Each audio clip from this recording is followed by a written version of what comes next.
catolicismo é uma vertente do cristianismo. Ele foi fundado por Jesus, que foi nascido em uma pequena cidade chamada Nazaré, filho de Maria e José. Ao atingir aproximadamente 30 anos, Jesus começou a pregar e isso atraiu discípulos que o reconheciam como Cristo, que significa ungido em grego. Seus ensinamentos e pregações geravam inimigos, pois essas novas crenças eram diferentes das dos judeus e romanos da época. Eles o julgaram e o condenaram à morte na cruz. Entretanto, seus discípulos afirmavam que ele teria ressuscitado após o terceiro dia, vencendo assim a morte. Após esse período, os discípulos e apóstolos passaram a pregar a doutrina católica, que se opunha completamente ao paganismo, ao politeísmo e a certas práticas morais do Império Romano. Assim, seguiu-se um longo período de perseguição, que só cessou quando foi promulgado, por volta de 313, o Edito de Milão, que proibia a perseguição dos cristãos. A partir de então, o cristianismo começou a crescer, até ser transformado na religião oficial do Império Romano em 392 d.C. O escrito sagrado do catolicismo é a Bíblia. Ela também é conhecida como Escrituras Sagradas ou Palavra de Deus. Ela é uma coleção de livros catalogados, considerados como divinamente inspirados pelas três grandes religiões dos filhos de Abraão: o cristianismo, o judaísmo e o islamismo. Além disso, ela é dividida em duas partes: o Antigo Testamento, que é composto por 17 livros históricos, 5 poéticos e 17 proféticos, e pelo Novo Testamento, que contém 4 evangelhos, Atos, 21 epístolas e Apocalipse. Além disso, ela foi escrita durante um período de 1500 anos, de 1400 a.C. a 100 d.C. Mais de 40 autores de diferentes lugares se dedicaram a isso e publicaram-na nas línguas hebraica, aramaica e grega. Ainda hoje, é o livro mais vendido mundialmente. Fatos importantes sobre o catolicismo. Primeiro, entre os séculos XVIII e XIX, com o surgimento do movimento iluminista e os movimentos liberais, a ideia de racionalidade ganhou força, o que fez com que a Igreja Católica perdesse muita influência política. Religião e governo foram desassociados, uma vez que o Estado tornou-se laico. Segundo fato, na década de 1960 ocorreu o Segundo Concílio do Vaticano, que reuniu as figuras mais importantes da Igreja. Neste evento, foram determinadas novas diretrizes que se aproximaram das questões sociais relativas às injustiças sofridas pelas classes menos favorecidas, as causas populares. O catolicismo teve origem no Brasil no período da colonização. Ele foi introduzido por missionários que acompanhavam os exploradores e colonizadores portugueses enquanto adentravam o território. Eles cuidavam da catequização indígena, pois o catolicismo era a religião oficial de Portugal e de suas colônias. Portanto, todos os habitantes do Brasil tinham obrigatoriamente que adotá-lo como religião, incluindo os escravos. No campo artístico, a Igreja Católica tornou-se muito expressiva na arquitetura nacional. A maior parte das cidades históricas foram construídas ao entorno de igrejas, muitas no estilo barroco, muito visível em cidades como Diamantina, Ouro Preto e Olinda. Além disso, o contato do catolicismo com as religiões africanas contribuiu para os sincretismos religiosos, que são uma mescla das religiões, dando origem, por exemplo, ao candomblé. Ainda hoje, o catolicismo é a religião com mais adeptos nacionalmente. Segundo pesquisa realizada pelo Instituto Datafolha, 50% dos brasileiros são católicos.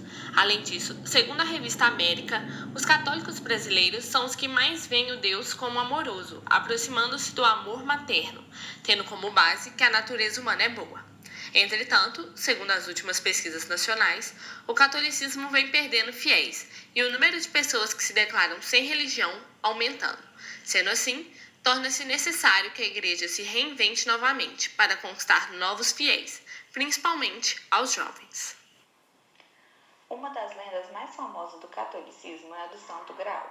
O Santo Graal foi o cálice utilizado por Jesus Cristo na Santa Ceia, quando ele realizou a primeira Eucaristia, transformando o pão e o vinho no corpo e sangue de Cristo. Após essa última ceia, Jesus é preso e crucificado. Um de seus seguidores, o judeu José de Arimateia, pede autorização para recolher e sepultar o corpo e recolhe o seu sangue em um cálice, o Santo Graal. Depois de sepultar o corpo, preso, pois é visto como um dos discípulos de Cristo. No cárcere, todos os dias uma pomba lhe alimenta com uma hóstia. Quando é libertado, Arimateia decide fugir de Jerusalém e ruma para a atual Inglaterra, na companhia de outros seguidores do cristianismo. Ele cruza a Europa levando o Graal. Por ser uma relíquia, acreditava-se que o Santo Graal tinha poderes mágicos. Diversas histórias escritas na Europa medieval mesclavam o Santo Graal às histórias do rei Arthur. Nelas, o monarca e seus cavaleiros estavam em busca do cálice sagrado. Essas histórias possuíam um forte apelo religioso, uma vez que o Santo Graal era um objeto sagrado e trazia à tona toda a importância das relíquias do imaginário da cristandade medieval. Segundo o teólogo Rafael Rodrigues Silva, da Pontifícia Universidade Católica de São Paulo, o cálice da Santa Ceia tem o valor simbólico da celebração da Eucaristia. Na crença católica, Deus criou o universo e os seres vivos em 7 dias. No primeiro dia, Deus criou a luz, os anjos, separou a luz das trevas, criou o espaço-tempo, nomeou a luz em dias e as trevas em noite. É o início da duração do tempo. No segundo dia, criou a atmosfera terrestre, o clima, o tempo e o espaço sideral. No terceiro dia, criou a superfície terrestre, um único continente, um único oceano, plantas e árvores. No quarto dia, ele criou os corpos celestes, as estações e as medidas de tempo. No quinto dia, criou aves, animais voadores, peixes e animais aquáticos. No sexto dia, criou os animais terrestres, o homem, a mulher, o jardim do Éden, a árvore do conhecimento do bem e do mal e a árvore da vida eterna. Deus ordena aos humanos não comerem os frutos da árvore do conhecimento para não morrerem. No sétimo dia, Deus descansou do trabalho. Após o sétimo dia, Lúcifer e seus anjos são expulsos do céu e caem no submundo. Lúcifer se transforma em Satanás e os anjos em demônios. O homem e a mulher são expulsos do Éden por comerem o fruto proibido, mas deixam 2 descendentes, Caim e Abel. A morte, para os católicos, é a separação da alma e do corpo. O corpo cai na corrupção e a alma vai ao encontro de Deus, ficando à espera de ser novamente unida ao seu corpo glorificado. Deus, na sua onipotência, restituirá definitivamente a vida incorruptível aos corpos unindo-os às almas, pela virtude da ressurreição de Jesus. Todos os homens que morreram ressuscitarão. Os que tiverem feito bem sairão para uma ressurreição de vida, e os que tiverem praticado mal para uma ressurreição de julgamento. O padre Wagner Ferreira afirma que o céu é a própria vida de Deus, da Santíssima Trindade. Fomos salvos por Jesus para viver eternamente na vida de Deus. No céu, nós experimentaremos plenamente o amor do Senhor. É a nossa alegria eterna, a felicidade eterna. O inferno é aquele estado da alma em que a pessoa, com clareza, com consciência muito clara, rejeita a vida de Deus. Deus tem um amor profundo e imenso pela pessoa humana. Criou cada pessoa livre e Ele não quer que ninguém o ame de forma obrigada. Deus não nos criou para sermos robôs, mas, no respeito da nossa liberdade, Ele respeita também aquele filho que quis dizer não a Ele.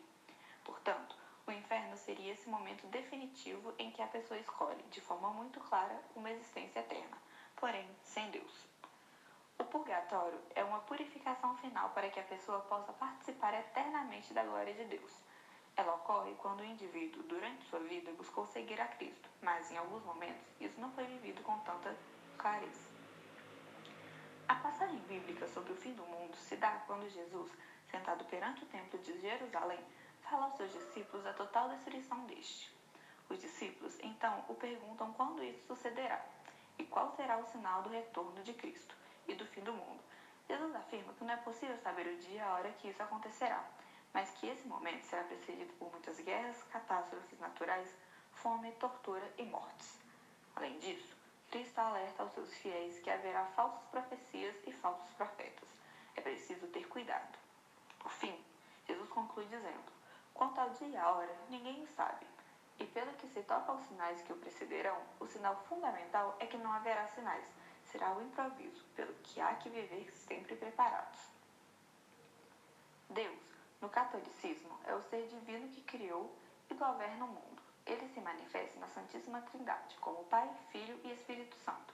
Eles são atribuídos o amor, a onipotência, a onipresença, a onisciência, a santidade, a verdade, a fidelidade e a justiça. A justiça é a virtude moral constante de fornecer a Deus e o próximo o que lhes é devido. Para com os homens, a justiça busca respeitar os direitos de cada um e estabelecer nas relações humanas a harmonia que promove a equidade em prol das pessoas e do bem comum. Seu dever é reparar o mal causado pelos pecados cometidos. O juízo final ocorre com a volta de Cristo. Deus decide quando esse evento ocorrerá e, por meio de Jesus, pronunciará sua palavra definitiva sobre a história. A partir daí, os seres humanos passam a conhecer o objetivo da criação e da salvação. O juízo final revelará que a justiça de Deus triunfa de todas as injustiças cometidas por suas criaturas e que seu amor é mais forte que a morte. Os 10 mandamentos do catolicismo são normas que visam a vivência da liberdade dos filhos de Deus, indicam as condições de uma vida liberta da escravidão do pecado.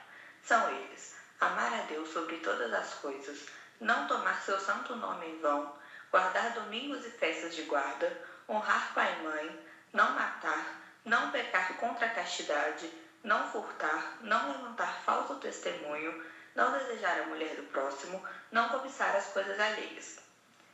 A sexualidade é vista pelo catolicismo como algo essencialmente mau, aceitável apenas para fins de procriação. Isso está descrito nas Sagradas Escrituras, no Antigo e no Novo Testamento. Penelope Ryan, em seu estudo da Escritura, revela que boa parte dela foi escrita contra o pano de fundo de uma cultura patriarcal, que via as mulheres e a sexualidade como perigosas e temíveis, embora necessárias para a continuação da vida.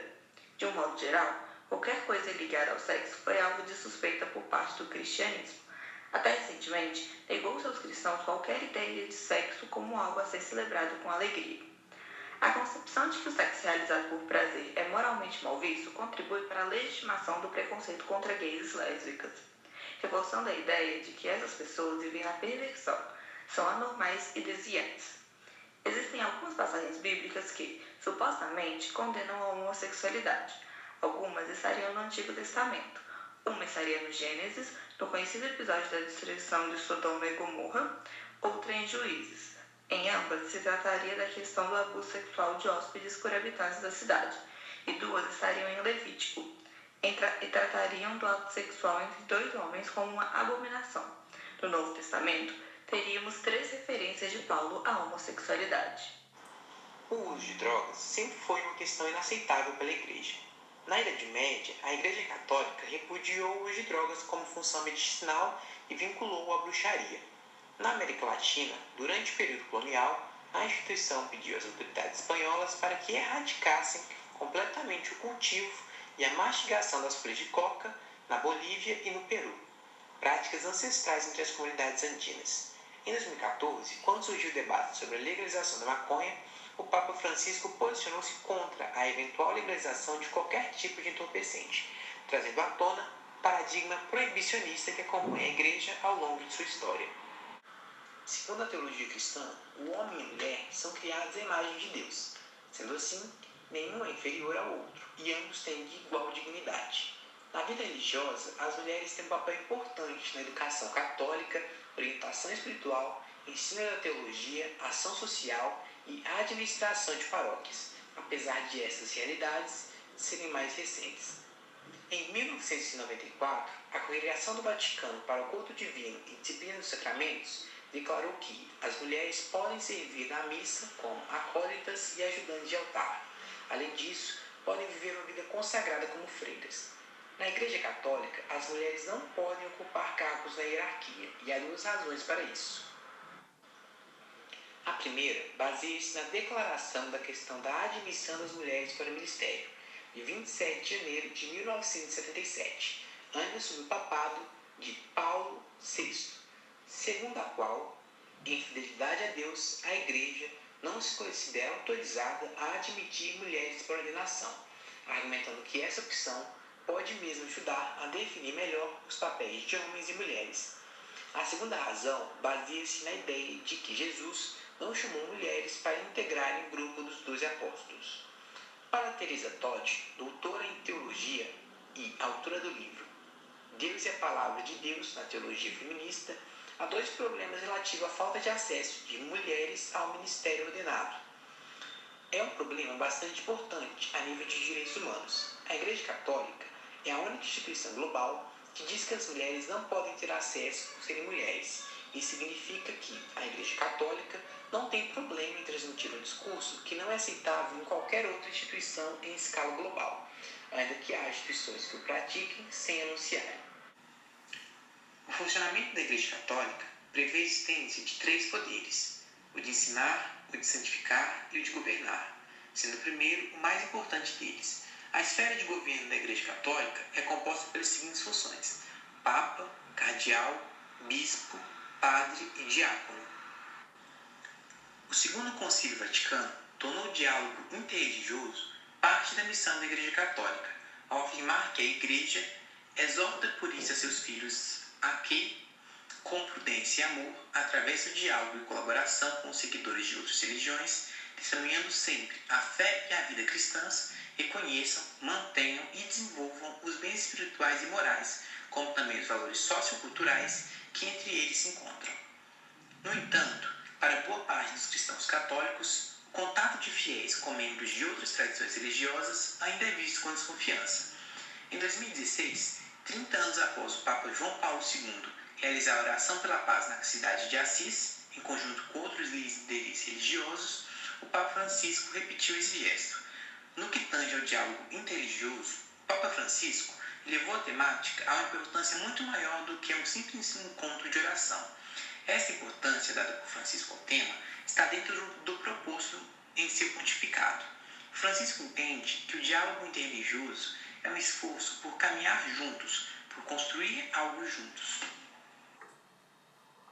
A partir de agora, trataremos da influência do catolicismo na vida prática dos fiéis. Inicialmente, trataremos dos ritos, os quais destacam-se 3 deles. O batismo, que é um sacramento de iniciação na vida cristã, constitui-se no ato de mergulhar na água ou derramar a água na cabeça do indivíduo, invocando a Santíssima Trindade. Através dele, se tem a remissão dos pecados e, por isso, ele e a fé são imprescindíveis para a salvação. Outro ritual com grande simbolismo é o culto fúnebre, onde, após a morte, a família opta pelo enterro ou pela cremação. O velório pode ser realizado no cemitério, em casa ou na igreja, e durante a cerimônia pode-se cantar cantos religiosos, fazer orações e celebrar a missa. Nesse momento, o padre realiza orações e preces com o objetivo de encomendar a alma do morto. No Brasil é bastante comum a missa de 7º dia e a celebração do dia de finados, que ocorre no dia 2 de novembro. Outro rito importante é o matrimônio, e para a realização deste é necessário o consentimento dos noivos e a conclusão do curso de noivos. E, de toda forma, a cerimônia só pode ser realizada dentro do templo sagrado, ou seja, da igreja. No caso do casamento de um católico com uma pessoa batizada em outra religião, é necessária a permissão de uma figura eclesiástica, e cabe ressaltar também que a igreja só reconhece o matrimônio entre o homem e a mulher. Na cerimônia, inicialmente, se tem a entrada dos pais dos noivos, dos padrinhos e dos noivos, em uma ordem pré-definida. Após a entrada, os noivos se colocam à frente do altar, onde o padre professa palavras sobre a união, a importância do matrimônio e, por fim, após o consentimento dos noivos, ocorre a troca de aliança e estes são declarados marido e mulher. A igreja não reconhece o divórcio, mas em caso de falha de consentimento, impedimento de ferimentos e falta de forma canônica na celebração, pode ocorrer a anulação do casamento. A igreja possui alguns lugares sagrados, tais como o Vaticano, que é o menor estado do mundo, com uma extensão territorial de apenas 0,44 km². O estado da cidade do Vaticano é a atual sede da Igreja Católica e a residência oficial do Papa, e foi instituído em 1929 pelo Tratado de Latrão. Outro local sagrado é a cidade de Jerusalém, que possui grande importância, pois, segundo a igreja, foi onde ocorreu o Santo Sepulcro, local da crucificação de Jesus. Anualmente, milhares de fiéis fazem uma peregrinação a lugares importantes citados na Bíblia e passam pelo Santo Sepulcro, em Jerusalém. Outro local que recebe um grande número de peregrinos é o Santuário de Nossa Senhora da Conceição Aparecida, que se localiza no Vale do Paraíba, entre as cidades do Rio de Janeiro e São Paulo. Uma história marca o santuário, pois, em outubro de 1717, 3 pescadores foram incumbidos de conseguir peixes para um importante evento, mas a época não era favorável para a pesca. Enquanto eles tentavam pescar, encontraram o corpo e a cabeça de uma imagem de Nossa Senhora da Conceição, e depois disso pegaram peixes em abundância. Até hoje, a imagem permanece no santuário.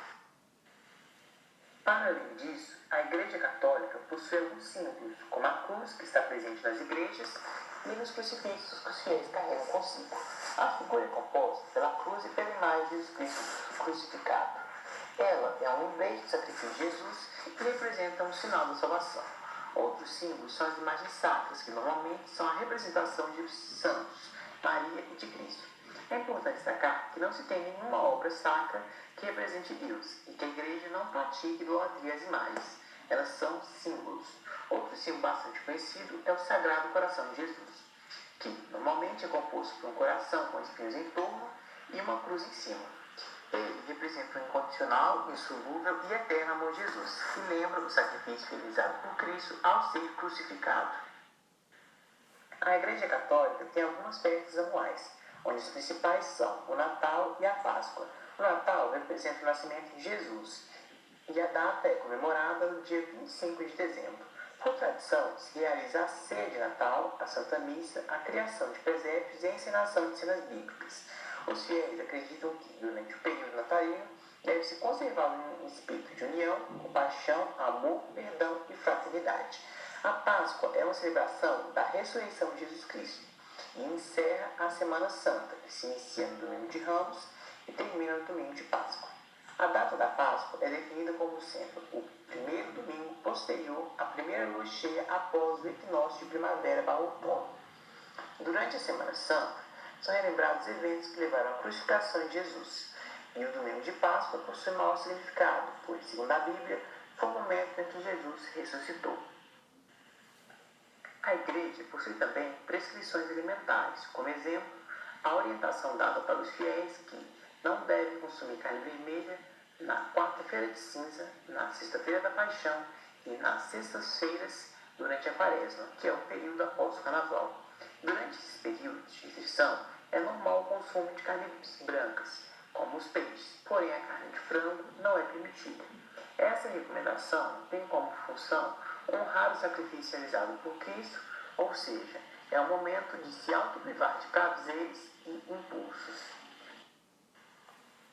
A partir de agora, estamos abrindo um tempo para as dúvidas e indagações referentes ao trabalho ou sobre a religião católica. Desde já agradecemos a atenção de todos.